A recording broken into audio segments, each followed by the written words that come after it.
And you're on. Thank you very much, Annette. I want to welcome everyone to the corporation, the Township Ontario Valley Committee meeting agenda. Today is Tuesday, September 5th, 2023. The time is 1:30 p.m. We're meeting in the council chambers in the municipal building and Zoom conferencing.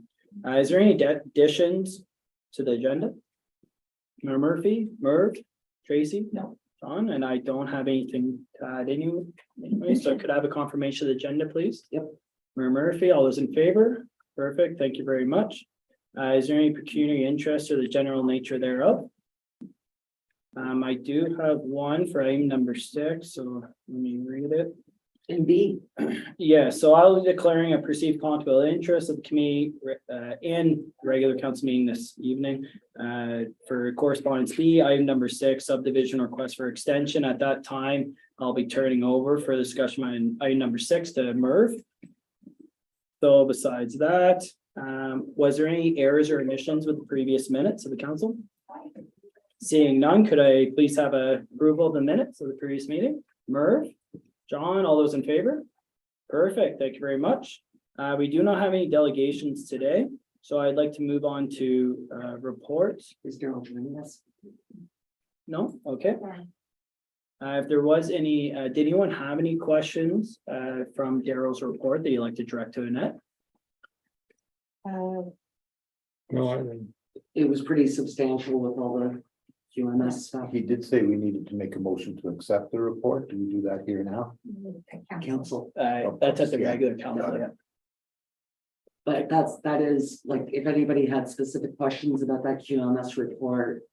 I was at the meeting. Oh, you were, okay, oh, good, It seems pretty clear. okay. It's a lot. Yes.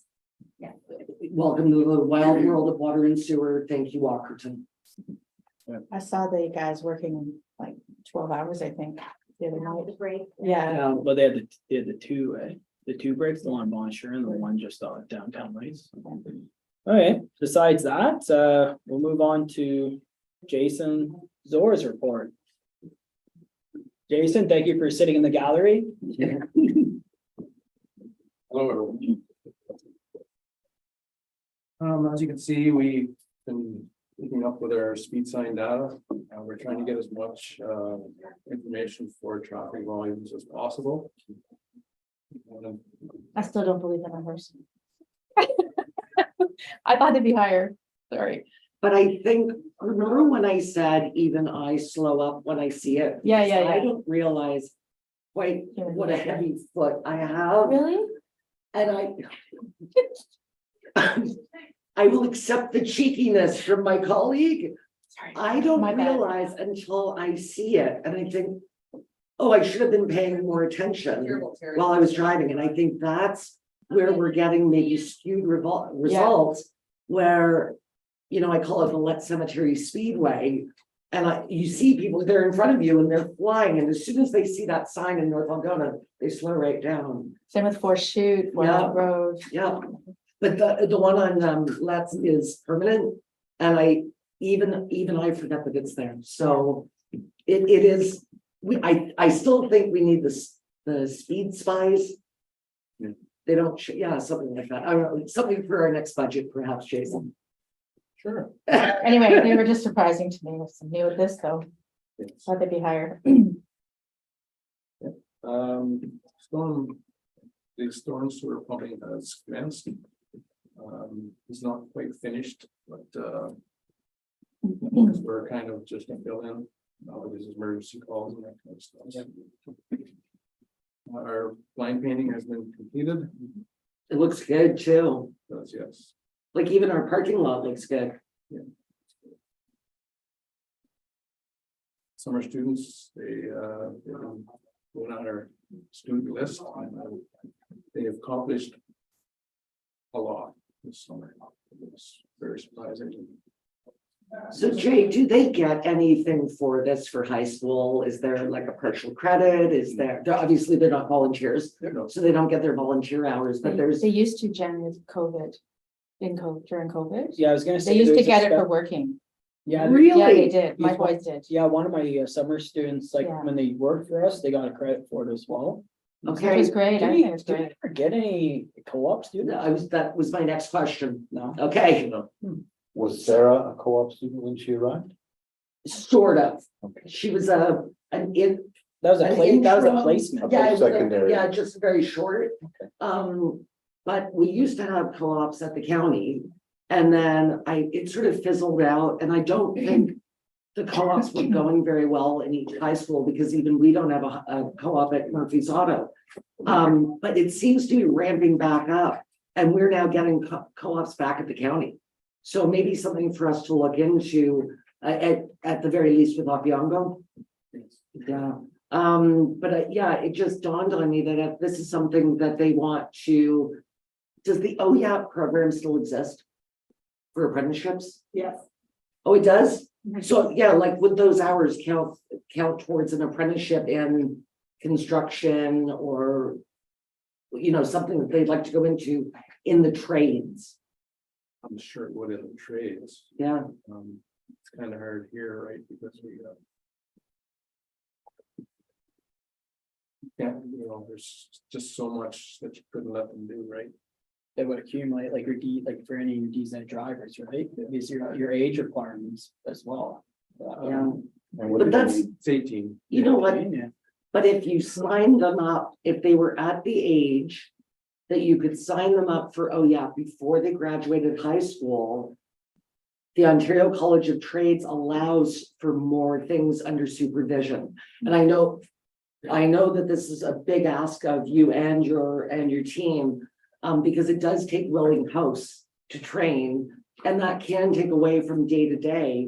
But I know at our shop, we have them supervise doing oil changes, obviously, learning how to do brake jobs. Do they sweep the shop floor? They absolutely do. But I think that there's merit, not only for us to sort of build an employee, but to find out if those young people, if this is a faculty that they want to go into, going into college. Just a thought. I know, I believe it was through Terry Good Roads, they were trying to get more incentives in the high schools Yes, for this. For trades. Field, Yeah. this field work, Yeah. municipal work, right? yeah. Is there an opportunity, or have we ever, again, a new, offered a bursary, Opeongo? For that, for trades? I No, asked because my son got one for business. He was selected as the only one in Renfrew County.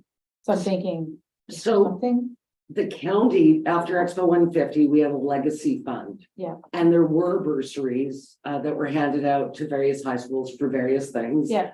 Now after the Ontario Winter Games, there will also be a legacy fund. Mhm. So there will be monies going out again. I'm not sure what the criteria will be, because the Expo 150 money ran out, I believe. I was the warden, so I'm gonna say 2017. So. I was Expo thinking from us, like, have we ever done anything like that? No, No, right? no, we Okay. haven't. But I also think that if this is like even under OYAP, you can be paid to work, but still get credit towards your hours to become that trade. But again, it takes a willing host. So I think that that's, if you're gonna have like a team meeting, find out if that's something that your team is interested in, because there is a commitment there. You can't just have a grade 12 student come to the roads garage and you leave them there or her there all day, sweep the garage floor. That's not a learning experience and doesn't do them any good. And in fact, will turn them off. But I'm thinking even automotive, brushing, things like that, like learning how to use some of the machinery. Yeah. Something to think on, Jay, but again, I don't know that I jump into it without finding out if you do have some guys that would be like, sign me up because I want to retire. I'm sure there would be. But it is something that we are actively doing at the county, and we're pretty excited about it. For sure. Sure. Yeah. Sandra Waste Site will be closed Monday, September 4th for Labor Day, Yesterday, yesterday, yeah.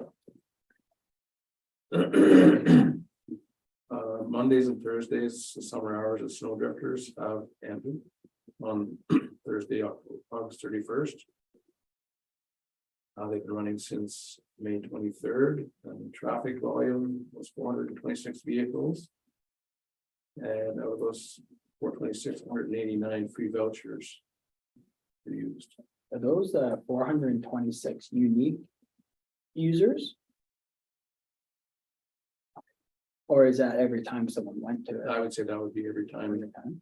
Because to say unique users, we would have to have our, Well, I just know we take the license plate, so I didn't know if that was calculated towards it. If that was, so it's just I for, think, so we have 426 visits. yes. Okay. no matter what, I think this is great. It means that that stuff isn't going in garbage bags into a landfill. Yes. So no matter what, that's fantastic. Any value in continuing the Monday to Thursday mornings? Not once the summer, like once their kids go back to school, right? Yeah. You might get maybe 1 or 2 calls a week, maybe. Okay. When you accommodate those contractors.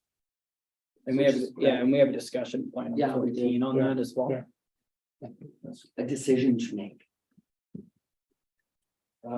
We've also completed our winter sand. The gravel tender has been completed. Crews and also brushing and grading and patching yet. And patching the building. Yes. Yes, they were purging this morning. Yes, we can. So, I think on behalf of all of us, thank you to your 2 outstanding roads team members that were out there in 40 degrees purging this building.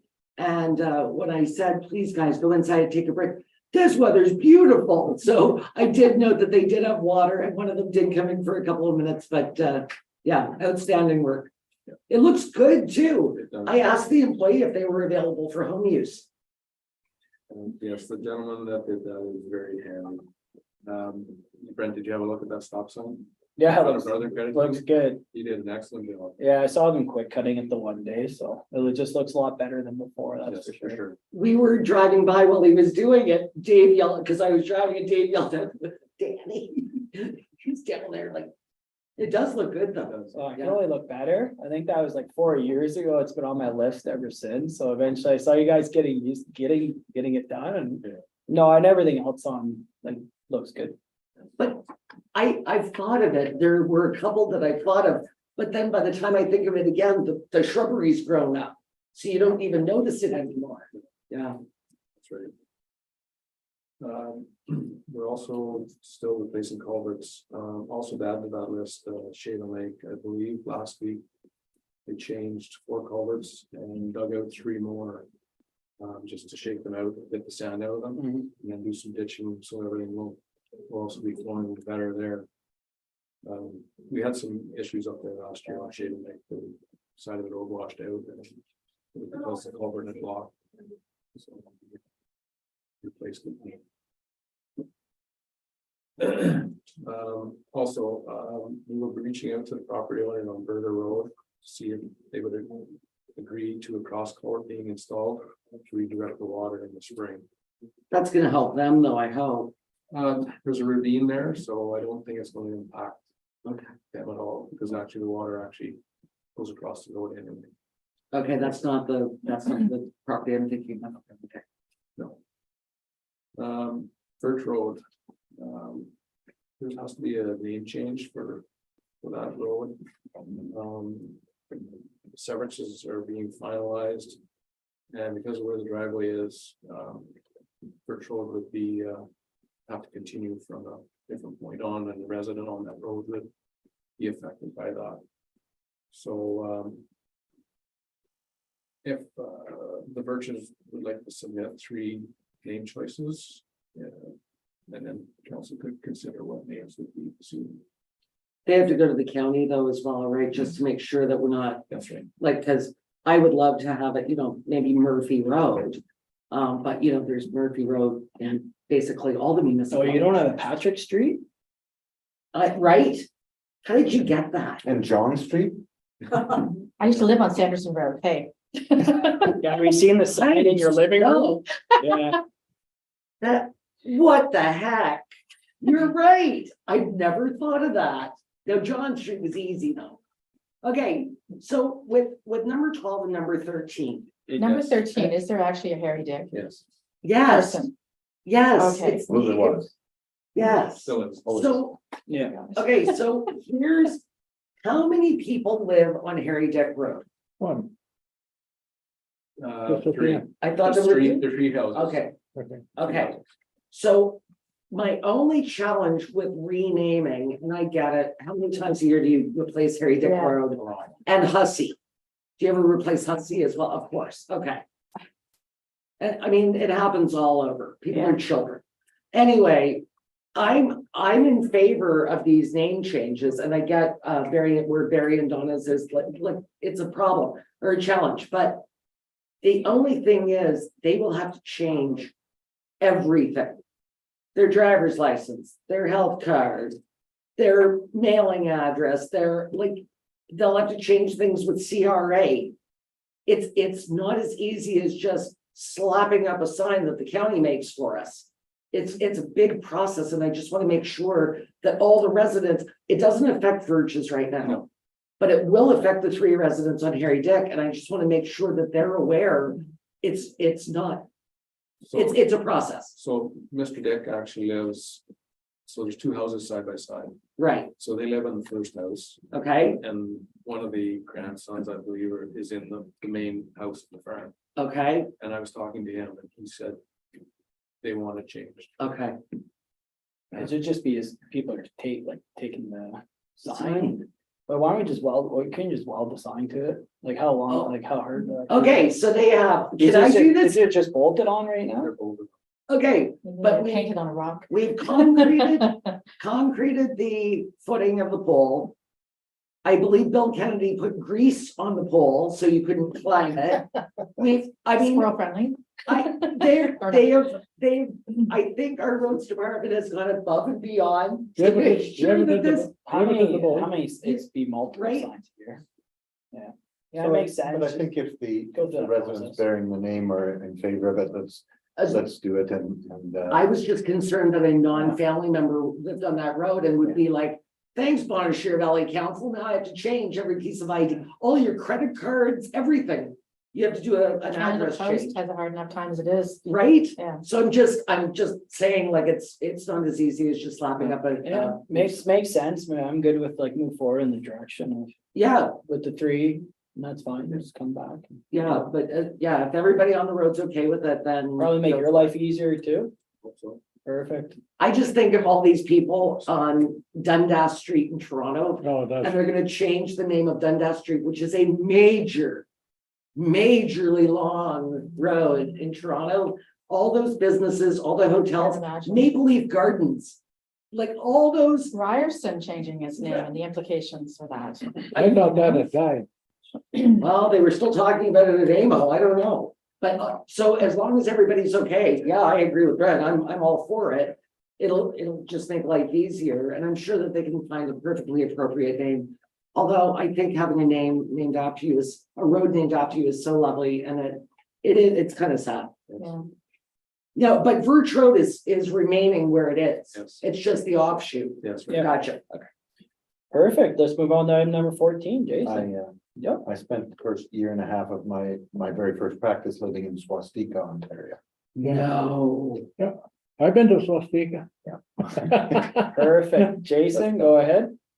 Oh, my goodness. The department was asked by a local contractor to consider opening Snowdrifter's site for 1 day during the winter. We have put out a survey to the contractors that have a that are on our billing list. And so we've actually spoke to 5, have sent back the survey. That said, yes, they would like 1 day a week to be open in the winter. And of course, they would all choose a Wednesday or a Thursday. Is there economies of scale there? Like, is it worth opening it? Well, you're looking at maybe 4 or 5 contractors. Is it easier or Well, less expensive to do it on an ad hoc basis? so what they're finding is they have to come in and do it on a Saturday. Oh, or they have to bring somebody to do it on Saturday. That's time and a half, isn't it? Saturdays? Depends on your work. No, not for But us. it's No, not for us. No, no, no. Okay. That's our regular day. No, I meant for the contractor. I was Depends on thinking work. employees. Most of them probably have dumpsters they want to dump. Most of them have trailers or something like that they've collected over the week. So my knee-jerk reaction to this is yes. Because, you know, there's a lot of pressure on municipalities to build homes. We want growth. We want people to renovate, you know, it helps their building permits.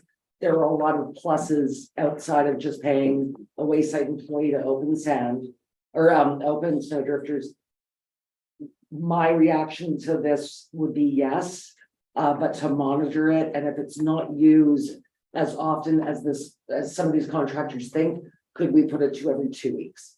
That would be my suggestion. That sounds good. Well, and that's all I was thinking was that try it out, see how it goes and then, but it makes sense. Honestly, a lot of contractors also work like Monday to Thursday and then allows the business owner not having to go in probably on Saturday That's or right. someone else to do it. So, yeah, it makes sense. The employees, would one of them be willing to come in and do it would be on a Thursday, it wouldn't be, they're already working on Saturday. So we wouldn't have a problem from our employee standpoint. No, I already asked the gentleman that looks after that site. And he said he would come in for 3 hours. That's what I was Right. gonna say, you're That's not gonna say a opening it half from day. 9 till 5, No. okay, yeah, Half day and all the contractors know they'll have to come. yeah. But they'll have their load ready on Wednesday night. Yeah. Yeah, I'd like to go in and that. That makes sense and then go from there. Perfect. Everybody okay?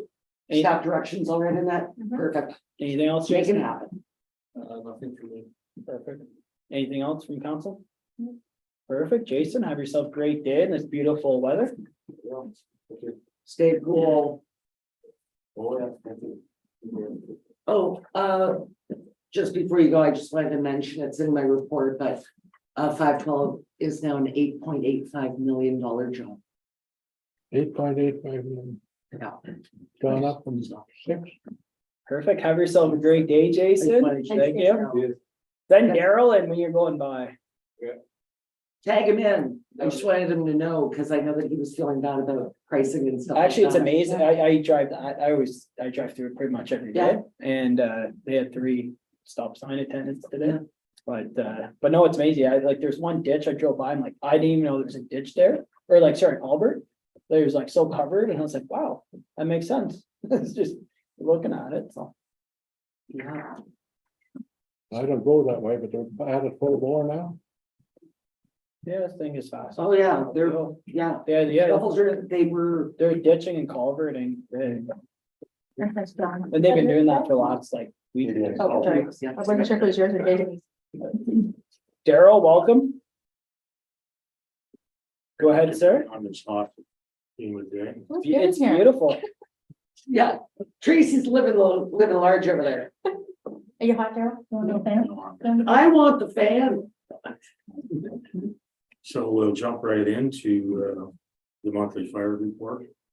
So I don't like to speak to it, but you see the numbers, I'll leave it at that. Good. Yes. Yeah, it's not pretty, but it is what it It is. is what it is, yeah. I feel like it's only since you become fire chief. Well, be honest, when I was in GM, the same thing Maybe happened. it's you. No, because if you look at, I don't want to say the word, because you know what happens. I know. So, It's like somebody in our office saying the 4-letter word that begins with S this morning. And it wasn't Sandra. Yeah, so it is what it is, I mean. So, I love the idea of the junior firefighter program. well, that's, Yeah.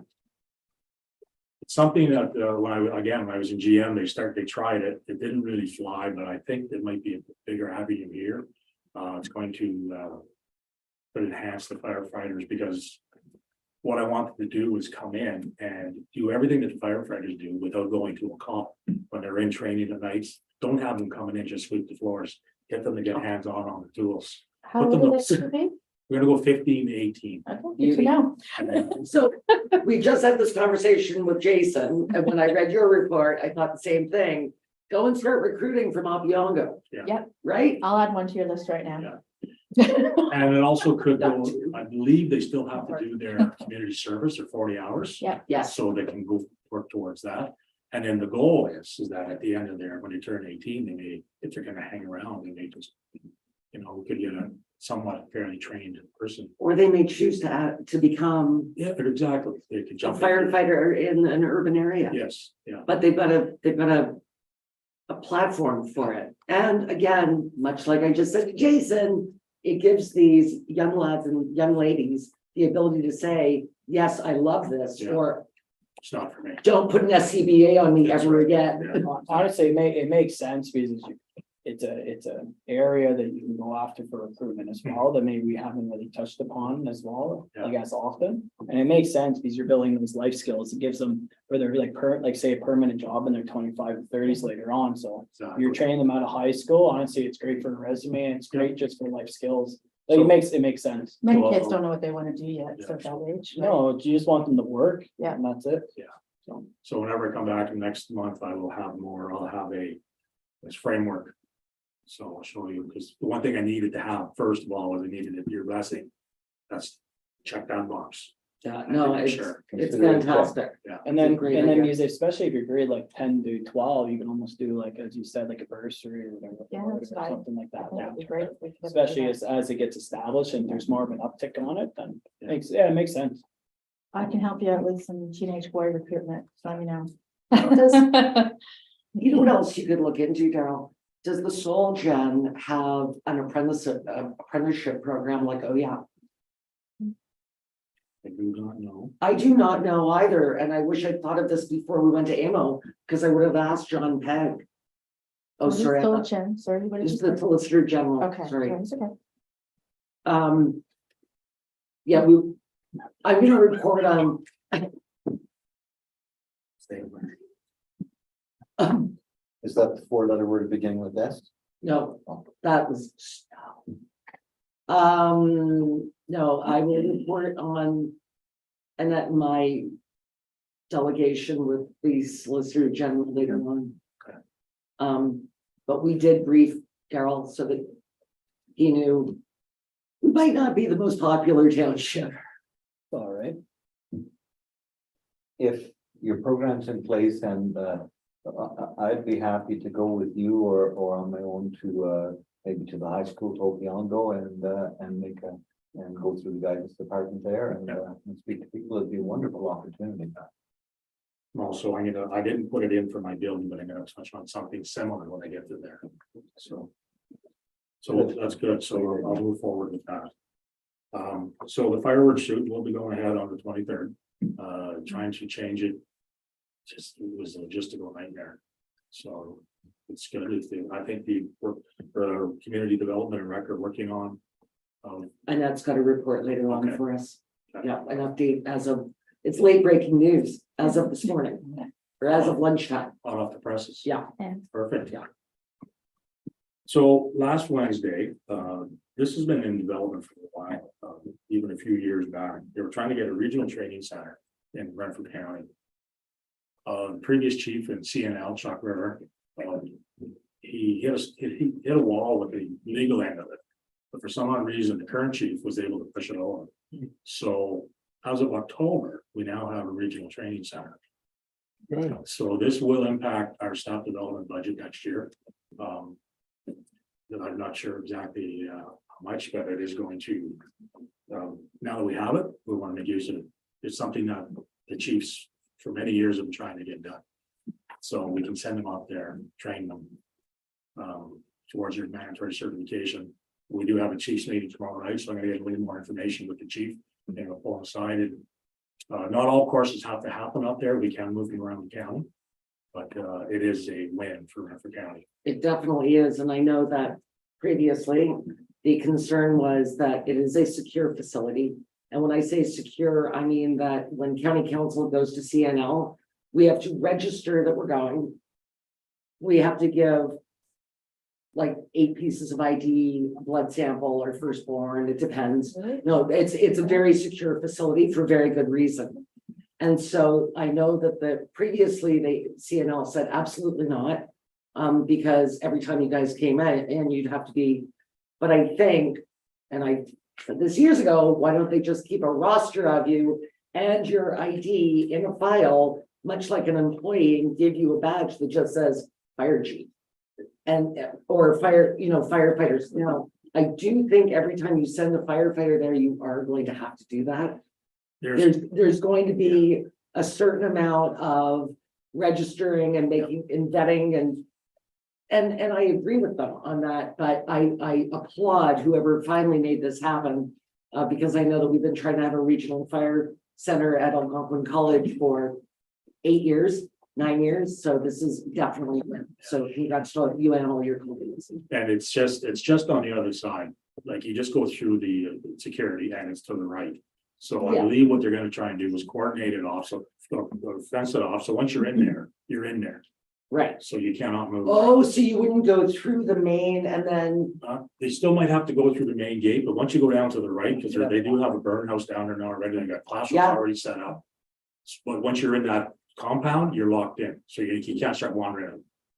why would you want to? Like, No, it sounds like a win. Yeah, that sounds good. So And, I'll update more as we move forward. That could get around all this need for identification and whatnot. Well, it's, all I know is that when they put us on the bus from county council, they put us on a bus for a reason. They don't want 17 people showing up, they have us on a list and you all go in at once. Yeah.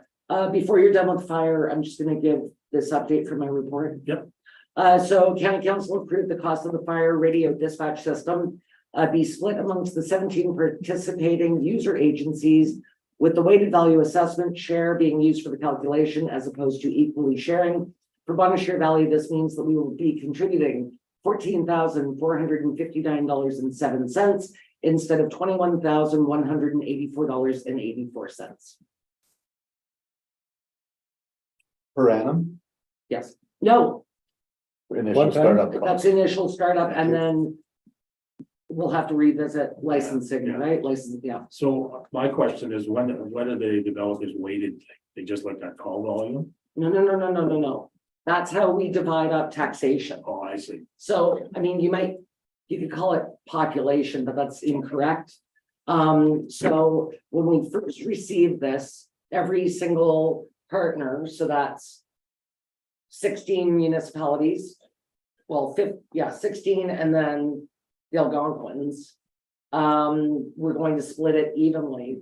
And of course, those of us in smaller municipalities were like, okay, if this was done at budget time, we wouldn't be splitting it evenly.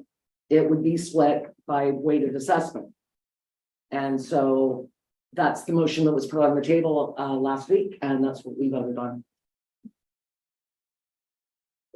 Sounds good. Well, yeah. Because there are some municipalities that are even smaller than us. This is true. And a municipality that doesn't even have a fire department.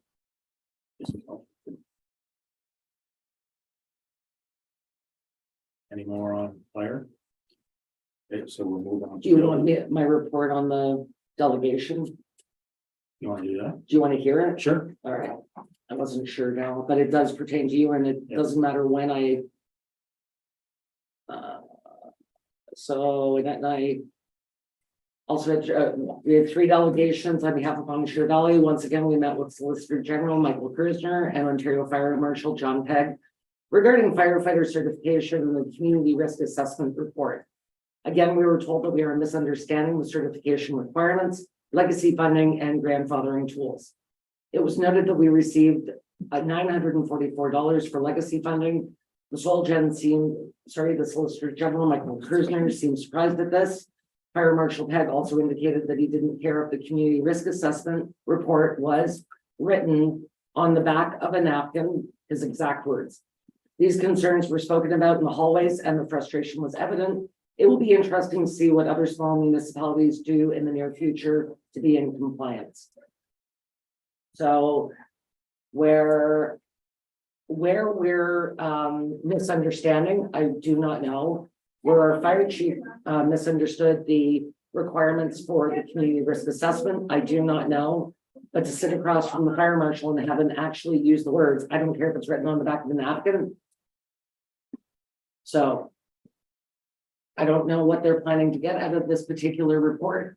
But I will report later on, we met with the parliamentary assistant for red tape reduction, Sam Oosterhoff. And we also used fire as an example of where we can't afford this anymore. And I'll report on that later, but thank you for your indulgence. Okay, so we'll move on to building. So attached is the building report. August was a little, well, not much quieter than last year, to be honest with you. No, No, not really. I believe I've been fielding a lot of phone calls. Could be a somewhat busy fall. I know I do have a couple houses coming in. right, And people are either figuring out what they're gonna do this year with the last rush or gearing up for the spring. right. So just, Solidify their contractor. yeah, Yeah, yeah. I mean, less permits, but more money. Again, it's a bit skewed with the apartment buildings, but it is just one of those years, so. And then the where they are is on the back page as well. One thing I wanted to mention, I didn't put in my report, similar to what I want to do with the junior firefighter program. We want to do the same thing for CDOs. I was talking to Sam Buttle out of Whitewater. We want to go to the school as well and start pushing people, the trades, especially in woodworking, to maybe consider a career in building inspecting. Because we are at a critical stage where they're calling it the silver tsunami, where there's none of us, we're gonna be gone, and there'll be nobody to take our place. It is they're struggling right now, everybody's looking. There's emails coming across my laptop all the time they're looking all over the place. So we gotta start, we're looking at it now. Even the AMO blasts that we get are quite scary. When you're reading where it used to have like maybe 3 job openings in Ontario, and now it's a page of job openings. Although sometimes a whole bunch of them in one municipality, which always sort of freaks me out, but it's not going away, period. This is something we've talked about, if I remember, in the youth committee, which has been kind of silent right now, and developing programming for students to have an introduction to various careers in Washoe Valley. So taking professionals, it could be via Zoom, with John talking about what you do, and having, it's just an education. Wouldn't that just put them to sleep? Like, it might be something of a township. She's so funny. It took him a second. I think it's take your mayor to work day. There you go. Might be something we want to package, right? Like if she's building you mentioned building fire, like what else in municipality that we want to attract youth? What are those things? Heavy Roads, truck. sewer, that's what I'm saying. So maybe we can put a program together, but I can take the ownership, a bit of it for the youth committee. Okay. Because it's the kind of things that we talked about in exposing students to Everything. other things beyond just events, right? To give them an intro to different careers. Yeah, So I don't know if you want to talk, but Sure. I can bring it up, have another meeting. I think that would be great. Yeah, I'm in. so we got, like I know a guy in town who's cybersecurity to, whatever it might be, right? And often the high school, they don't give you that overview of different careers. I feel like the trades that not necessarily trades. Alternative classes are not there anymore. Yeah. Like, Right. what is the greatest need that you're seeing overall in trends in the economy for jobs, right? Is it Everything. trades? I know it's everything, but like here, what is the greatest need? Trades, Trades, truck drivers. Doctors, Yeah, nurses, it's everything, right? yeah, it's, Yeah. And yet, lots of kids in high school would list those same things. But nobody in high school that I would know would list career in municipal, Well, they probably don't know, they don't know enough about it, right? But- That's the point. so, The difference is like everyone's starting your high schools right now, but follow your worker participation rate. You need to target your 18, your 40-year-olds. You have to get that driving workforce actually working to the percentage they actually need to, and they aren't. You just follow the statistics. but Brent, Like, don't you that's think it's smart to capture them in later high school? No, you can, but the thing is like if you keep hammering a dead horse like you are in your high school, so every single kid in high school right now is getting hammered to join the skilled trades. Yeah, The difference is Yeah. it's government, Are they? it's government high school, it's coming to telling them it's not. say entrepreneurs, business owners and individuals that are the ones hammering it. So like I have a lot of guys who want to do apprentices with us.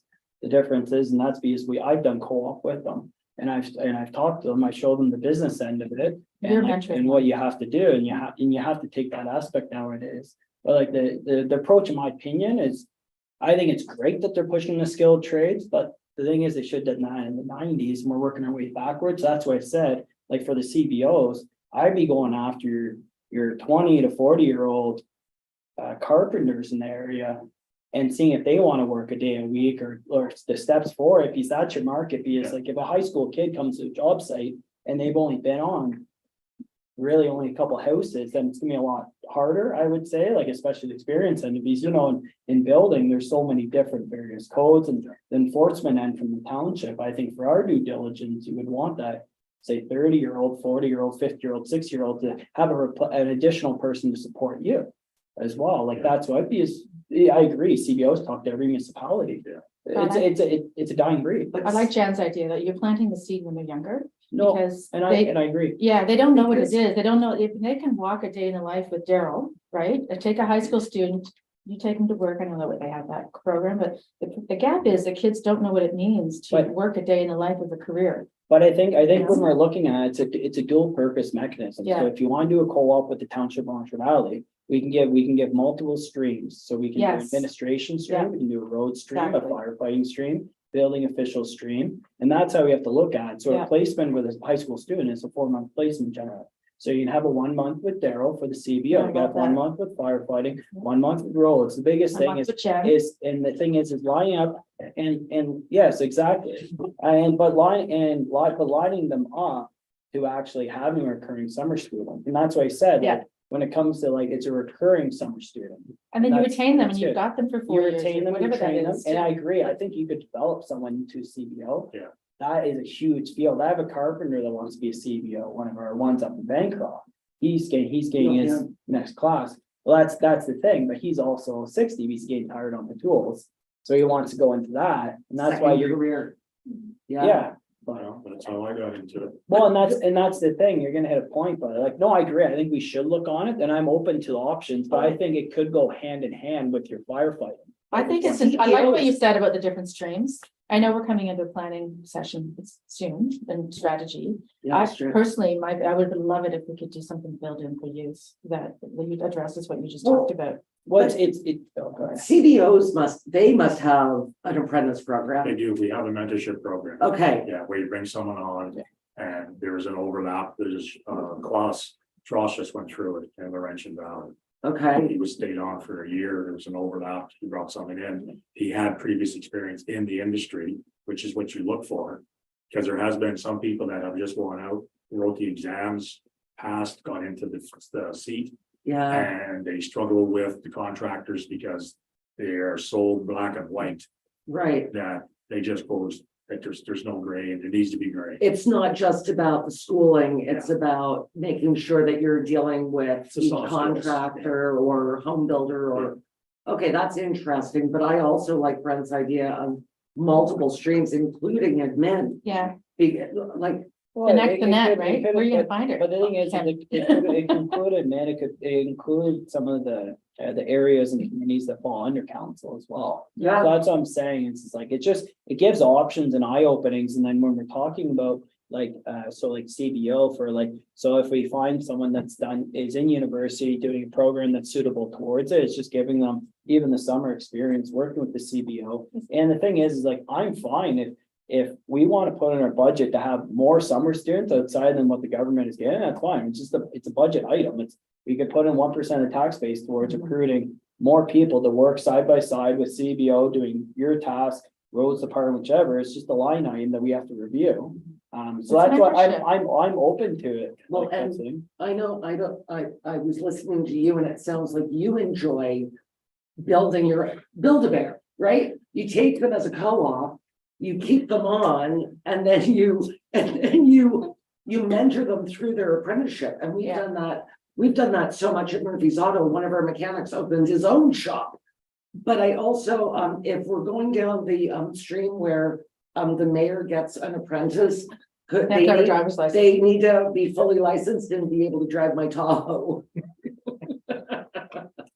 Perfect. John, I go think ahead. it's a great idea, Rob. So, Annette, could this be a focus group for our strategic planning session in December? It might be a really good way to bring us all together on a problem. That sounds Well, really- and But everything council adds will eliminate 2 other strategic plan ideas. That's perfect. Every one we add will take away 2. That's great. Okay, But the other thing is that I think that we could be a pilot for other municipalities if we get in first. Because every single municipality, probably in Ontario, but I'm gonna talk Renfrew County. Yeah. We're all experiencing the same issues. Yeah. We're stealing from each other. There's very little new talent coming up. It's a very frustrating time. Especially with, people going on sick leave, on stress leave, holidays, retirement. It's a lot. It's a lot. Well, you just have to be solution driven and not just, you can point out Yeah. 100% every single negative there is to do with anything, but at But the end of the day, we like. But it's like, then yeah. through COVID, it just decimated, especially municipalities. But kids here, they have a lot of talk, right? A lot of guidance, people talking to them about various things. They don't have the hands-on, right? So. Looking at youth Exactly. and teaching them what all of these various things are. Well, it's They work need experience. mentorship and hands-on work. But I also think that if a kid works with Daryl for a month and goes, this is not for me. Yeah. There are too Don't many take it rules. personally, right? There are too many, I need to know so Yeah. much legislation that this is not a job I want to do. Well, no harm, no Or it's foul. someone who maybe doesn't want to do the trades, but has maybe the other critical thinking or soft skills that may want to do that job, but doesn't have the skills to be a part of it, Right, you know? but I mean, Daryl took his carpentry Yeah, and turned it into a Yeah, studio job. yeah. A lot of math. Perfect. Lot of math. So we'll Yeah. hear about it at the next meeting and let us know what we need help with. It opened up a can of worms, sorry. I'm just interested to Thanks. see if all these faculties have their own apprenticeship. Yeah, Anything else with Daryl? I don't imagine for fire, because typically you go to pre-fire, which would be either one of the colleges in Ottawa or there's one in Peterborough, there's a couple of private ones. And you go down and you go down to Texas for 2 weeks and come back with fire one and fire two. Yeah, we can afford that. Yeah. It was about $5,000 a few years back. I can't imagine where it is today. Well, you've got that $944 that I just spoke about. Is that the plane ticket? We'll amortize it, that's fine. but the truth is that a person 20 to 40 thinks firefighter, there's a career for me, doesn't think CBO. No. yeah. This is true. That's right now. Why it's so glamorous. Perfect, thanks, Daryl. Have a great day. Well, Thank that's the you. point, they don't know the options, right? Does anyone need a break? Very good, perfect. Okay, let's move on to correspondence A. Any discussion points of correspondence A? This information, perfect, Oh, yeah. I just in Queens Park today, you will note that I'll talk about it later, but I did get a question in at the Bear Pit at the Administrators Forum, and it's in that Queens Park today. Apparently, I did not beat around the bush. So So then, tell it the way it is. I know. so on correspondence B, anyone have any discussion points from 1 to 3? Oh, I should have added, I'm sorry, we got a thank you letter for council and staff from Chris on her retirement. Oh, perfect. Sorry about that. We can put that in correspondence C if you. We won't give up on that one. Nice. So we did receive a thank you for Blue Bowl. Yes. That was just for the book auction. Successful, yes. Yeah, it was best one. And they're just also requested it again for next year in the same location at the old. I kind of just think it's common sense to give the Direct the approval. staff. So, It works really well too, with the doors up and the, well, it works good because Hort's there several weekends before. So Right. it's just an easy rollover for like your tables. And if there's any leftover books, they can stay there and then they get sold. and it's all the same people. Pretty much, yes, yes. Perfect. And then anything on number 5, which is the Township of Severn climate emergency, I didn't see anything. And I'll turn it to Mur for item number 6, which is subdivision request for extension. I'm fine with it. Number 6. Everyone happy with it? Yeah, Okay, We've done it for I'm others. happy, but yes, Yeah, agreed. Yeah, great. so do we need, I guess do we need a motion or you're gonna call the motion? Pat? He can't call No. anything. No, I can't call the motion. For the Uh, acceptance of correspondence? So if committee is recommending that it be approved, then a resolution will come forward to council this evening. Okay, How much, do we have to be specific as to length of extension to just say It's only a 1-year extension, that's all that's allowed in the planning act, so. they can't do it in a year? Yeah. If we're good with that, I'll prepare a resolution for tonight's meeting and we can add it to the agenda. I put it under new business or not. So if it's not under there, we'll add it to tonight's meeting. Thank you. Correspondence C, unfortunately, we do not have anything in it. We can stick the museum there. Would that make you happier? No, we can carry over. Anyone want to discuss the black ash tree at the next meeting? Or no? Okay, perfect. So we'll leave that blank. New unfinished business, perfect. So we'll go on the report on the rural transfer fund. Annette, we normally do that. But I'm thinking if we normally support that. this is a new venture, Merv, so I'll let Annette just Okay. go through the report for it. So, yeah, so there's new funding come out. It's federal funding. It's, for rural transit. So they're looking to have, applications come forward. It's a wide open window there's no deadline date for the applications, but, this has been out since June, so I don't want to wait much longer before getting an application in. So we did get a supporting letter from, Whitewater. We got one from Eganville Seniors. I know there's one coming from the Training and Learning Center. There's one coming from the County of Renfrew. And, North Oklahoma Overforce is also, and Connectwell. Oh, Connectwell, I think that's the one. I That's have. you, yeah. Sorry, I said Eganville Seniors and Connectwell is the one I have. So, North Oklahoma Overforce is discussing it at their council today, and Whitewater will be discussing it on Wednesday. And if all goes well, then, we will submit an application if this council permits. And look at getting a charging station, well, 2 charging stations, but one here at the tourist booth, one North Oklahoma Workforce has a location for it, and one in Whitewater. And then purchasing an electronic vehicle, so an SUV likely, one for each station. So there'll be a charging station for our vehicle and a charging station for the public. And then what we would also purchase is software so that people could, of course, sign up to use the vehicle. So it should be run on its own. And the stations that we have, the charging stations are Ivy, and En route uses them through the province. So it's fully maintenance free. They have a 24/7 call line. So that'll be able to deal with the charging stations if anything happens with them. And the revenue would then flow through to ourselves. And same with the rentals. And when I read, so Carlton Place, Fort Hope has some charging stations. There's not a lot of the drive share rental vehicles around, but there is some. And so you can run it a couple of different ways. So whether you charge by the hour, so $5 an hour seems to be the going rate.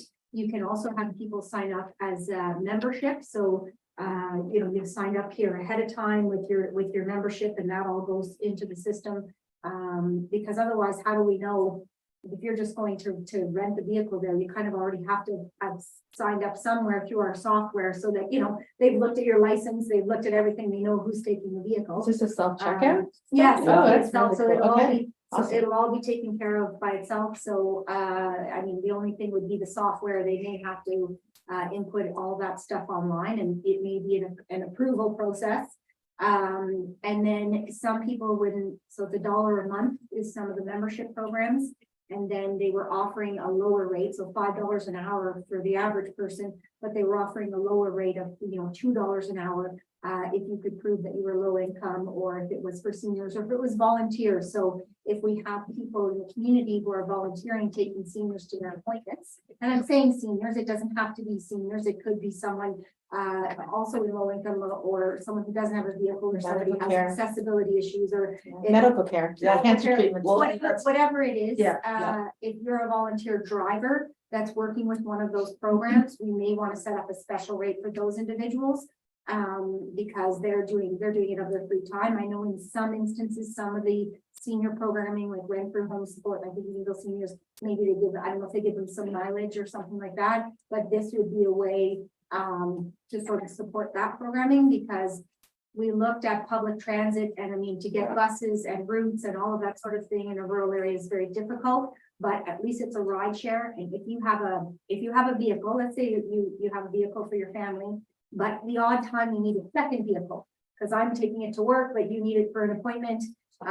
It would then be something that would be available for people without having to purchase a vehicle, pay insurance, pay for maintenance, all of those things. Or even rent one, hitchhike. so. And then check and see how successful the program is. So it's about $20,000 per municipality for startup, which is about 20% of the overall cost, 80% are covered. And then going forward, it's a couple $100 a year, because the revenue should cover off any costs over the first 5 years. And then after that, we'll have to see how successful the program is. Is it doing well? Is it, covering costs, that sort of thing, and maintenance on the vehicle and all that. So I put in those numbers in the spreadsheet. And if it's something that council is willing to move forward with, then just some staff direction to go ahead. If the 20,000 is within my authority, if you want me to go ahead, I'll go ahead and submit the application. And if we get support from the other two, we do have letters of support from others. I think it's an interesting program, and if it takes off and it does really well, I expect that others will jump on board with the program, and it gets us on all of the charging sites, which is good for economic development, because people really are looking for that. That sort of determines their routes of where they go. So I think we'll get some more visitors in for local businesses, and it helps with a little bit of public transit. I realize that someone still has to be able to drive and sign up for membership and that kind of thing, but it's much more affordable. If you lived in town and the only thing you need your vehicle for is medical appointments, or to go outside somewhere for a little bit further and pick up groceries and stuff, because that's heavy. And if that's all you need it for, rather than that, all your needs are taken care of. This is a pretty good savings if it's only $5, an hour, if that's all it costs you to go get them. Me next. Sorry, I'm just going to give you an update. So at AMO, we met with both mayors, Northumberland and Wilberforce and Whitewater. They are very excited about this idea. And that provided, as you can see, all the numbers and the revenue stream and the likelihood of use. Very, very big excitement from both of them. Also, this is my mayor's report. It went to county council for a letter of support as sort of a pilot project that could potentially be rolled out across Renfrew County. Lots of people are interested. I had mayors stopping me while I was trying to get to my truck, saying, how do we get in on this? And I said, for now, we're going to try the 60 corridor. We are woefully underserved on the 60 corridor, whereas the 17 corridor, people do use taxis from Renfrew to Pembroke and back. So, this would be our own taxi service, or not Uber, but, they're a ride share. Could it be an employment opportunity for someone, that people that don't drive but need it? I- Referencing the taxi concept. But I would say at that point, if you needed it and you were going to hire Move to drive you, you're paying Move. Yeah. At this point, what we're Yeah, offering I love it. is the vehicle, the charging station, and the ability to use the software to book it. But I think John has something. Sorry, John. John, go ahead. You mentioned 20,000, that wouldn't cover the cost of this engine planning. Would it be revenue neutral, or would we be putting tax dollars into it? The 20,000 would be put in at the beginning, so you only need to come up with 20%, it's 80% funded. So 20,000 would be our portion, and then North Alberta would have 20,000 and Whitewater would have 20,000. So 60,000 would be the 20% to cover the purchase of the 3 vehicles, which are approximately $60,000 a piece. The 3 charging stations, which are paid for on a monthly basis. So I have those quotes in there as well. And then I added dollars in for the software, which I don't, that's the one thing I have no research on. So I put in $100,000 to purchase the software, and then ongoing maintenance fees of 20,000. It could be more than that, but that's a pretty, I thought it was pretty high on that estimate. So I feel So like that was about, less. but every year it's about $10,000 that we Yeah. have to put in on a recurring basis after your revenues. So this fund will be in over the 5 years. So we will get that funding over the 5 years to cover 80%. And so same the maintenance and all of those kinds of things. I sort of put numbers into that calculation, the installation I got from Hydro One, what it would cost to put that in. So all of the numbers are in there. Yeah, it would be about $20,000 in the beginning, and then as time goes on, it's going to be.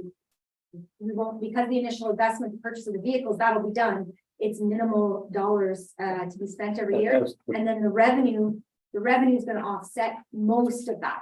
So it will be a few $100s, maybe $1,000 a year in year 4 to 4. But it has increased rental and memberships would be potentially revenue neutral. Yes, so potentially we would be able to have actual revenue from that, which I would suggest we put away in a reserve to either, because eventually the vehicle is going to need to be replaced. Or perhaps at some point, we're gonna wanna have an additional charging and an additional vehicle, if it's that successful. Or in 5 years' time, if we're finding the charging stations being used, but the rental of the vehicle is not as successful as we thought it would be. Then, we don't have to replace the vehicle, then we just have 2 charging stations and that's all we've got. So it's still. Yeah, after 5 years, you just, if it's successful, then obviously you can reevaluate and look at it, and then at that point, you can say, no, we aren't gonna carry it forward. Oh, that's also have more partners at that time. Well, that's the thing, but no, I agree. I think it's good to start with the 3 to 60 corridor. That makes sense. Merv, go ahead. Yeah. I guess maybe I was confused. Has this got anything to do with or eliminate the handicap transport for requested to be No. supported each Are year? you talking about the sunshine coach? Yes, No, No, we're still gonna. no, this, we're gonna okay, this is, continue to I got support that. confused. This is there was a totally- whole separate report from Annette on it. Yeah. Okay, John, go ahead. I looked at the material and didn't see, would the contractor who's putting this in, are they amenable to putting solar panels up? And therefore it would reduce, and in fact, could make our electrical costs go away. I don't know, we could definitely have that conversation with Ivy, I don't know whether it's set up for something like that. It's not in any of their literature, Okay. and I think didn't I see it. even asked about the small ones at one point, and the guy said no, but that was a couple of years ago. And we did just upgrade our panel out there at the tourist booth. We may have to re-upgrade it Yeah. again, so if that's something that we have to do, then that's something we have to do, so. But we could have a conversation if that is the case. It might have enough, it might not, but if it doesn't, and we have to upgrade it, I would think at that point, maybe we could have a conversation about even the solar feeding into our, I'm not sure how that would work, but we could definitely have a conversation at that time. Yeah, it might not be part of the grant, but You're right, you'd want to link it with the needs of the tourist booth, because it only costs less than $1 a day to use solar to charge your vehicle fully. Yeah. Although this would be an ongoing process. yes, so Oh, that's definitely fine. something to look Keep at. that in at that mind. time. It was something about the speed of the charge with the IV chargers, that was the challenge. Right, Yes. because they have a fast. And these ones are the fast ones. Mhm. But that was, I believe that's what the gentleman said, that there was, the trickle charge was not fast enough. Fair enough. Yeah, It's like a luxury add-on if you want it faster. right, So then, for the intention would be to put it probably at the tourist booth. I Yes, assume. that's the intention. Is there any way to put more parking on the right side of the tourist booth? Like if we're gonna do something there, might as well look at all avenues. Because there's a lack of property on the right side of it. But it's owned by generations. It is, but I was just, it is, but I was curious on the township side, if it'd be worth of interest to request to EGC. And see what we can put there. We have a lot of material at it, and if it adds in parking. Especially if we're gonna run stuff for chargers, it makes more sense to have a designated spot either for them. Or just add in, because we're taking technically a spot away, even though anyone can park there. Yeah, we're gonna be taking 2 spots. 2 spots. 2 spots, like the thing is that so it might be a good time if we're gonna be putting money towards an infrastructure. It would be worthwhile. I know it was reviewed several years ago. We're also losing the parking lot across from Maria. Yeah. Across So, from Rio. across from Maria. So maybe something to think about. And we do have some parking beside the food bank. Mhm. That, they're not marked parking spots. So people park willy-nilly all wherever they want there. So we could have a conversation too about maybe having those lines painted over there so that we can fit more people in over there. And It's just like that unfortunately with that is that one's off the 60 corridor and the 60 agreed, corridor. agreed. And that's the thing, it's like more people are locals, I would say, be more likely to stop on the food bank side. Mhm. Just because they know it's not a nightmare to get into, but if you're going on the tourist booth side on a weekend. hey, if we could add some more parking there, it would be a lot. You should have seen that parking lot during music in the No, park. oh, no, I drove by and there was like two camper vehicles parked in the center, another vehicle parked here, like, it was amazing. It was, like a Tetris. But Yeah. Brett's onto something, because even if we put the charging station on the right side of the tourist booth, we wouldn't lose the parking spots, you know? There's. I'm just looking at, if we're Yeah. gonna put some money into having equipment there, doing anything there, we might as well look at it in general, and that's unused space that. On a township that relies on the 60 and 41 corridor, I think it makes sense to at least look at and see what the cost is. I think we can have a conversation, like, there's definitely the hill there. Yeah. So That's what I would- be. But we have a whack of material, I know, Yeah. that's for Phil. But I'll have I'm a conversation. spatially inept, but I'm not sure how much room there is there. So Good amount. Brett knows people. I, I think, No, it looks, there is unused space that's just, I think if we have a Yes, yeah, conversation between Jason and Kevin to have a look at that side of things and what would it require for parking there? And then maybe we could come forward on the 19th, hoping to have a GC meeting at 3:30 on the 19th of September. It's a conversation to have with the board, because I've now run into that property. well, no, So, and we yeah. would be, and it's just the thing is, and hey, we have an excavator, we have dump trucks, we have equipment, we have packing material, so it's like, if that's an in-house project we wanna do, I think that'll serve a township very well. because Kevin and Jason love building things on hills. Could Well, we- you flatten it out with Phil and good to go. Yeah. Many municipalities write to us looking for a letter of support. Could we write to EGC as a council and ask for them to consider this? We probably want to wait till it was. Well, you need a formal thing to like go to them, so after Yeah, the So we staff need the, report. we need the project approved. Well, no, I would say like once staff review it and then they have an alternative or proposal for it, I have no problem meeting with them there. Doing a site meeting, that's fine, Mhm. but I think it's something that we should review, especially at this time. Sure, yeah, no, yeah, now I'll ask Jason, kind of, is it viable, and would that make sense to go there, and what do they think it would take to go there, and if they think it's a good spot, then, I have no issue taking that to the UGC board to say, Yeah, because we certainly don't want to take away the picnic tables and benches behind. No, and I don't think you would have to, you have a fair bit of space, like, yeah, it's gonna require material and fill to raise it up, but hey, we do a lot of material. We have a lot of yeah, equipment, no, so. it's definitely a I'll I conversation. think it all sounds great, so Good idea. perfect, Well, it's an exciting fund, yeah. number exactly. one, Well, that's so the thing, it's thank going you, hand in Annette, hand. for bringing it to us. Exactly, and not a lot investment in our part, No, like in the grand scheme of things, right? Oh, Yeah, but, you know, as I just said, you know, the province is hammering us to build homes. Yeah, exactly. But the province also wants us to have some sort of transit. Well, here's a federal fund. Well, and especially it's the densification you want, right? So if you're gonna put more homes closer together, there's gonna be less vehicles jumping Right. around, so then, yeah, it makes sense, and I agree. okay, Yay, Perfect, and now we're on to the mayor's report. Ooh, boy. all right. I can email this out to all of you as well. I just finished it yesterday while I was watching CP24 and the disaster that's going on with the province. Since my last report, I attended 29 meetings and several events. Some of the highlights are as follows. From August 19th to 23rd, Annette and I attended the 2023 AMO conference in London. The conference was a huge success. There were over 2,000 delegates. The venue was not ideal, but the conference was well organized and we did a lot of networking. During AMO, I attended a Roma board meeting, which included a delegation on making roads and intersections safer. We will be revisiting this at our September meeting in Waterloo. On behalf of the County of Renfrew, I attended a delegation with Attorney General Doug Downey with 3 concerns regarding our provincial offenses court. Number one, the decrease in Highway Traffic Act enforcement has created a revenue loss, compromised road safety, legal compliance, and public perception.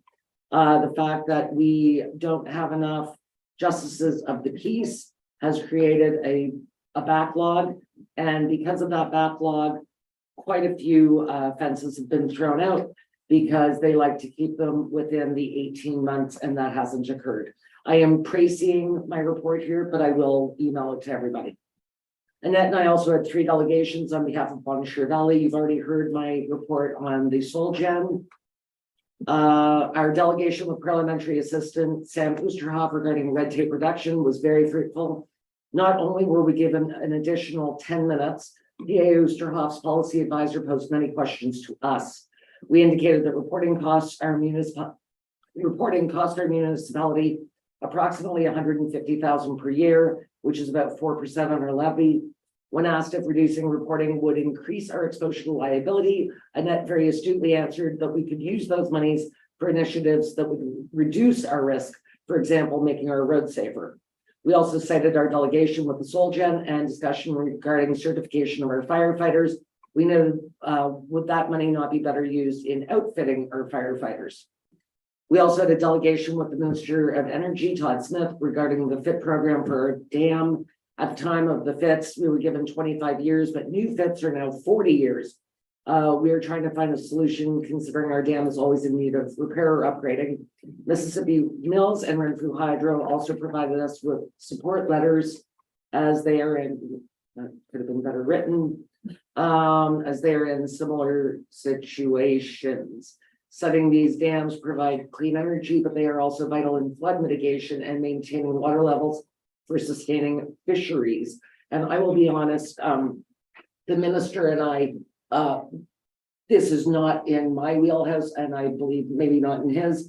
Thank God for Annette and his policy advisor that we're able to speak dam to each other and FITs to each other and municipal adders or whatever it's called now to each other. So thanks to Annette for that. I have other talents. I also had the opportunity to meet with OPP Deputy Commissioner Chris Harkins about our policing needs in Bonnechere Valley, the future of the Killaloe detachment, staffing requirements, and community policing. Killaloe detachment covers a very large area, including Algonquin Park to the west gate. To the west gate. The Westgate, Huntsville. Yeah, That's the whole thing. yes. Yeah.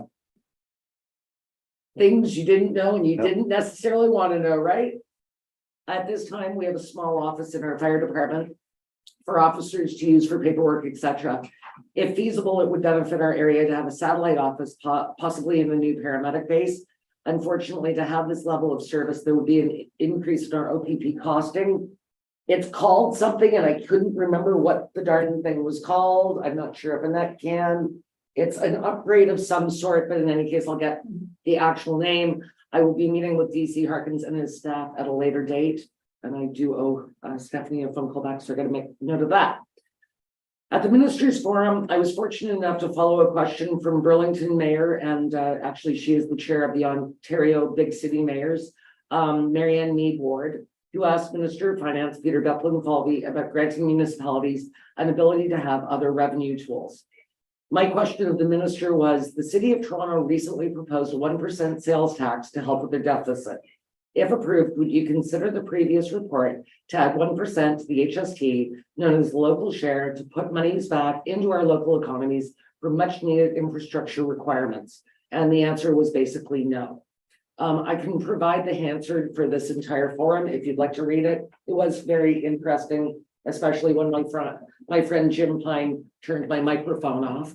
I'm joking, there was a glitch. But just so you're aware, the local share was an initiative of AMO when the Liberals were leaving government. Obviously, they had an election coming up. They said no.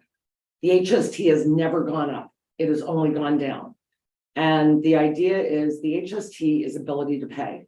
So if I choose to buy a very expensive pair of shoes and Merv decides to buy a very inexpensive pair of shoes, well, that 1% that's quite large is on me. It's not on the property tax. It's not even on your income tax. So you need to choose where you're spending your money. The Liberals said no. The PC said no when they first got in. We thought that they might change their minds. They haven't. Minister Bethlen-Falvey cited that there was, that part of the HST goes to the feds and it would be very difficult. AMO doesn't see this. AMO did a report and showed it would bring in about $1 billion and actually broke it down to the 444 municipalities, showing exactly what your local share would be. The caveat would be it must go into your roads infrastructure or your highway infrastructure. And it has since been turned down. My point to this question was, ironically, 2 weeks before the AMO conference, Mayor Chow came up with asked the province would they consider a 1% sales tax for the city of Toronto? And I thought, boy, if the province approves this, they're gonna have to bring back the idea of the local share. So interesting idea. I know that AMO pushed it, a lot of my colleagues pushed it for years and years and years. But the answer was basically no, but if you'd like the answer, I can send it out. All right, county council. Byron Tam, the municipal finance manager for Watson and Associates, gave us some background on development charges. I am not for development charges. I'll put that out there right now. Annette just got the report. We have to have some comments, questions, concerns, back to the county. Perhaps, Annette, you should send that out to everybody. I will tell you that there is a list of 20 items that are eligible for development. There are eligible using development charge monies. And we have to remember this is at a county level, not a local level. So of those 20, one was taken off, and I think it's homes. So we're down to 19. Of those 19, only 7 are county eligible projects. So when he cites police, we don't pay police through the county, fire departments, parks, libraries. So a whole bunch of these things that if we had developers paying these development charges, they would go straight to the county, and they wouldn't affect our, I mean, they affect our roadways basically, and that would be almost it. They could help with long-term care, and very little less. So that is my stance on development charges. Also very expensive for developers at a time that we know that even building is expensive, and trying to get a lot to build on with all of the provincial legislations through the provincial policy statement. And I did find it ironic this morning, listening to the premier talk about that they've given us all the tools we need to allow for building. But Ann McVean, when I walked in here, was unfortunately telling somebody, oh no, you've got a problem with this lot. So they haven't given us all the tools. They've given us the tools to say yes, and 21 more municipalities with strong mayor powers, not us, thank God. That can basically say, yes, you can build, but that's not the case. So anyway, that's my little rant about development charging. We marked the retirement of our deputy clerk, executive assistant, Rose Grunts. She retired after 25 years. Everybody spoke, previous CAO, previous warden, Debbie Robinson, former CAOs, Norm Lemke, Jim Hutton. I spoke about how Rose supported me as warden, and Warden shared the same sentiment about how Rose kept him on track over the years. And I will say, Rose was my steady guide through 2017 with the floods, 2018 with the tornadoes, and 2019 with severe flooding. So she was always a steady hand for me. County Council, as I mentioned before, supported my notice of motion, which sought county support as the local tiers, the funding for the pilot project for the IV charging stations on the cars. County Council supported a notice of motion from Councillor Neil Nicholson, directing staff to study and bring back options in early 2024 to create an organization like the Prince Edward County Affordable Housing Corporation that can provide leadership and facilitation across upper and local tiers, partners and developers to increase attainable housing in Renfrew County and Pembroke. That goes back to my report from my Roma retreat, where I sent you all the information that what Prince Edward County is doing, and especially with the abandoned school, what they're doing there, which is very interesting. We've hired Gwen Dombrowski. She was previously the deputy clerk in Madawaska Valley, and she is our new deputy clerk. We adopted a bylaw to authorize the submission of an application for Ontario Infrastructure Lands for the financing of capital for County Road 512, which is now $8.85 million, unfortunately. County Council approved the cost. I told you about that. The fire radio dispatch. Under EACDG, we had to postpone the beer and wine event. However, Annette came up with an excellent idea for a community barbecue on September 23rd, which I guess that was just a community dinner, but I'll let you report to coincide with the fireworks. I'll turn it over to Annette to give an update when I'm done. Perfect. Okay. Events. On July 15th, I, along with Tracy, attended the Lake Fair Property Owners event at Rio Tap and Grill. On July 21st, I greeted golfers at our Buckinghamshire Valley Golf Tournament. Thanks to Kevin and the team, and thanks to all that came out to golf. On August 3rd, I presented the owners of the Shell Station with a congratulatory certificate for the opening of their breakfast area, and the breakfast was wonderful with homemade jam. On August 5th, I attended the Buckinghamshire Valley Inspire Tour, including a sledging and drumming ceremony at the museum. Congratulations to all who organized this wonderful tour. I also presented the owner of our space with a congratulatory certificate on the opening of this very unique business model. That evening, I attended the Farm to Fork supper at the home of Kathleen and Marshall Buchanan. It was a wonderful supper and was very well attended. On August 8th, I greeted Yasser Nakvi at McCray Park. Yasser is running for the Liberal leadership seat. On August 11th, I greeted Bonnie Crombie at a private home event. Bonnie is also running for the Liberal leadership seat. On August 12th, I attended Taste of the Valley at the arena. It was a very successful event despite the thunderstorms that rolled through. Thank you to the OVTA and county for hosting Taste in our village. On August 15th, I attended the retirement party for Christine Schrader. Thanks to Christine for all of her years of dedicated service. On August 16th, I attended the wonderful Booble event at Legion Field and spoke with the contractor building the shade structure, which is very impressive. Everybody should go and look at it. On August 17th, I attended the museum for a rock painting event for our Onyx Rock Snake. On August 19th, I attended the county summer wrap-up event in Petawawa. Chair of Development and Property, James Rose, and I presented Eganville resident Logan Stewart of Bayou Metal Works with a certificate of completion. This program encourages you to become entrepreneurs, and I will tell you that all the county councilors that were there bought something from Logan because his metal work is stunning. Yeah, that's Stunning, yeah. On August 25th, I attended Music in the Park to dedicate the band shell as the Guy Jamieson Cayley Amphitheater. The park was filled with people paying tribute to Guy and playing tribute to Guy. Thanks to the Jamieson family, Annette, Kevin, Dana, Emma, and all who made this dedication so memorable. On August 28th, I, along with local farmers, had the opportunity to meet with Barrett Stiles, NDP leader and leader of the official opposition. It was a very lively conversation, and I have no doubt the Buckinghamshire Valley left a lasting impression on her. And just before I conclude, I didn't add this, but I just want you to know that during the AMO event, and I should have put this in, Annette and I spoke with almost every cabinet minister.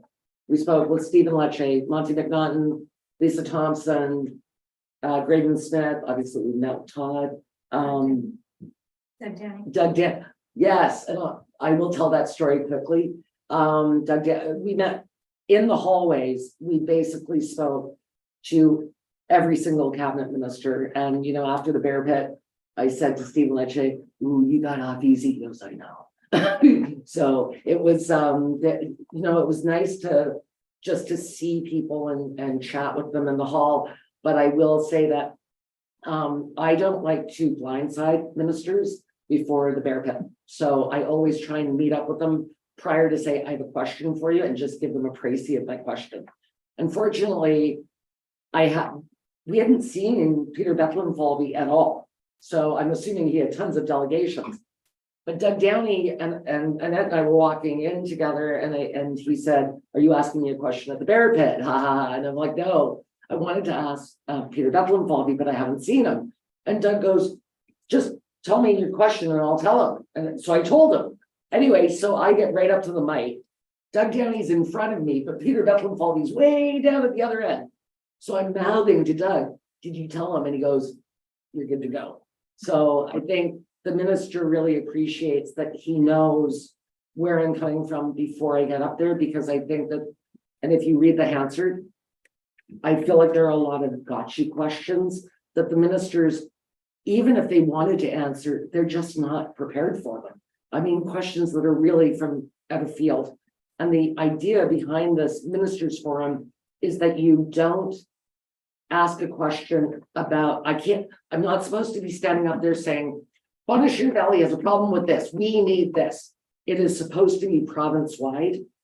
And unfortunately, some of the questions were not province-wide.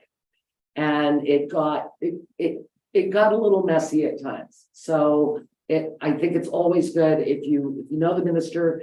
And I will say, when I asked the question, he said, Jennifer, hi, you're a frequent flyer. I remember you asking me a question when I was treasury. And I'm like, yep, that's how I roll. But anyway, so it really was, despite a terrible city to be in, where we were very disconnected, 10 different hotels. It was a lot and not very accessible for those that were in wheelchairs or scooters or walkers. But it really was a very valuable conference, and I'm glad that we went. So thanks. That concludes my report. Over to you, Annette, for the 23rd. So just an update on the 23rd, it was in Daryl's report as well that we're gonna go ahead with the fireworks. And the ice will be in at the arena by that date, so we'll have some free skating. We've got some catering, some food that's gonna be catered, some chili and buns and stuff like that. We'll have the bar open as well at the Eagles Nest with staff for that.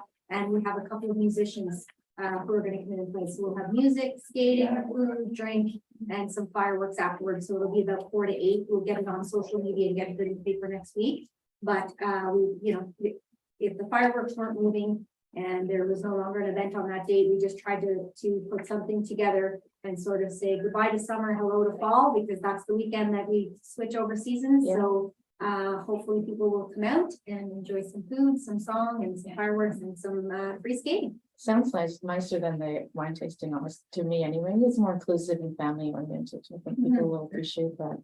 Good. Well, and it's so funny that the ice will be in. Yeah, exactly. Right, Welcome so- to fall and winter. So for it. Yeah. So, but it's a perfect idea, Yeah, I right? love it. It's So awesome. start at 4, you can go skate, mingle, eat, whatever, listen to music in the Eagles Nest, and then 8:30 fireworks. Yeah. Right? We don't even have to wait till 10 o'clock for fireworks to go off, because it'll be We could be in bed by 10. early. That's right. I can be in my jams at 10. Yeah, that's a great idea, Nick. Good job on all. of Yeah. that. Yeah, so stay tuned for the advertisements on that, but I think that's everything that we have going on. Beauty. Not quite cold enough for the polar dip, No, but we're getting there. We'll have to have that one for It's later. pretty cold though. It is, yeah. Maybe not today. No, No, but because we talked about, Oh, remember yeah. for March Break Madness, we Yeah. wanted to do a polar On the dip. 23rd in the evening, that's like, I bet you the water, we can Maybe. bring a thermometer and test the water. I bet you it'll be about 65, like I bet you. it'll Just be- put feelers out, see who wants to do it. 65 is pretty I cold. bet it'd be like. John, we were gonna bath do water it, remember? today. John, we were gonna Well, do it. the body water, no, it's a moving body, so it doesn't hold its heat.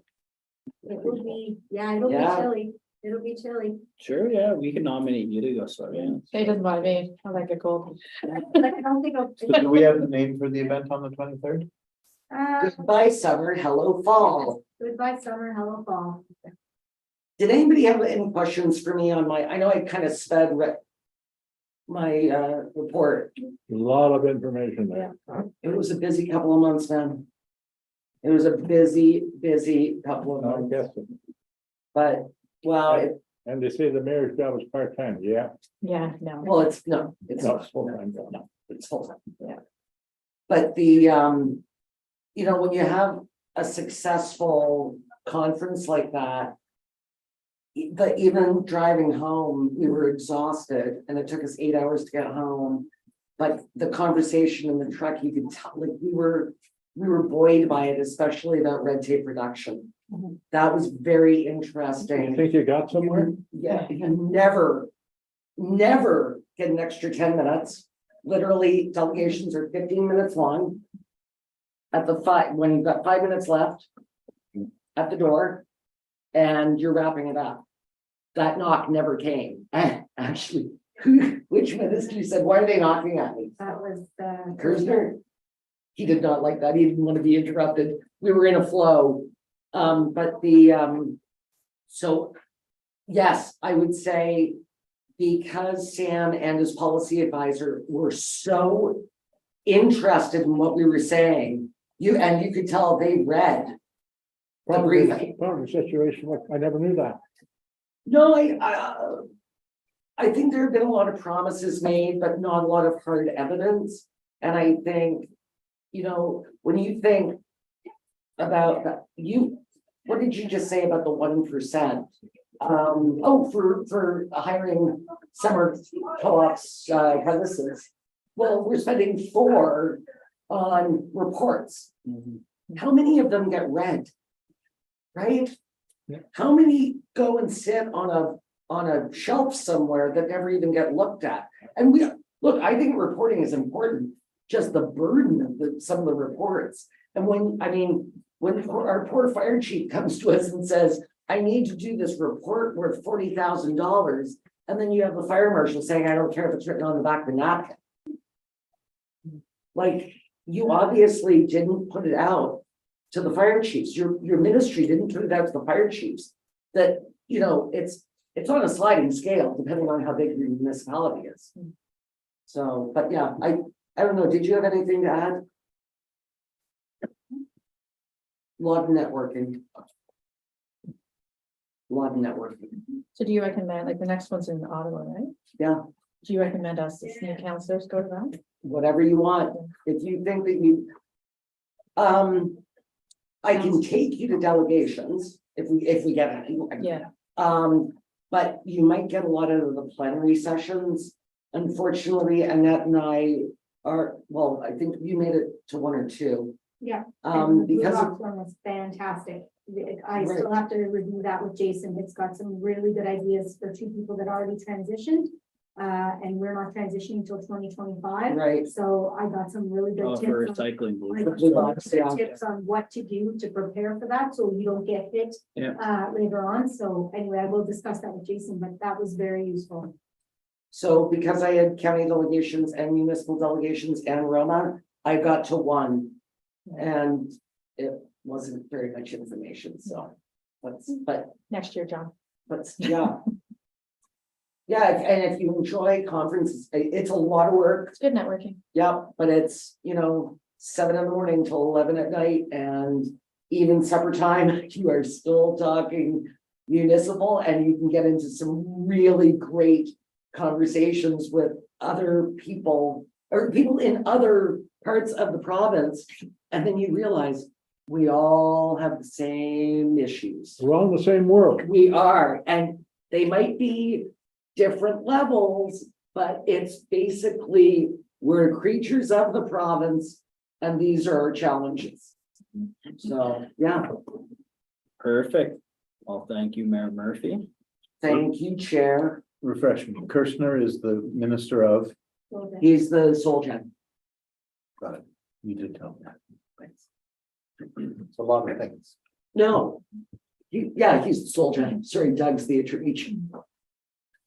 Perfect. We'll establish the next meeting, which is September 9th. Can I just jump in with something? I didn't see the museum on here, so I just wanted to say we're wrapped up now for the season. We're closed. I saw that. And we still have a lotto going on right now, though. And so just a note to the public, if they want to buy tickets, $100 a ticket, the draw will be sometime in December. We're very low on sales, I think, which is understandable given COVID and current economic reality. And so we'll be putting together a calendar and ideas for fundraising events throughout the year now. So the museum will not be closed permanently. Great. So we've got some big grants we want to go after, some funds. And so Good on you. go after the money. John? I have a question for Annette. In the minutes from the last meeting, it talks about the junior B team from Whitewater. In the minutes, it says is looking to relocate, and I thought that it was seeking ice time. Is there a difference in what's happening now? Did that change a little bit? Yeah. Okay, so So they are looking. they wanted ice time, but the league would not allow them to move. Okay, so that's a dead end. Yes. For now. Yes.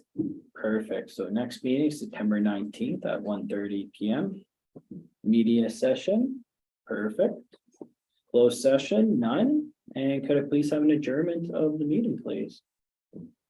Tracy, John, all those in favor? Perfect. Thank you very much. So we meet at 5:15? I'm gonna go home.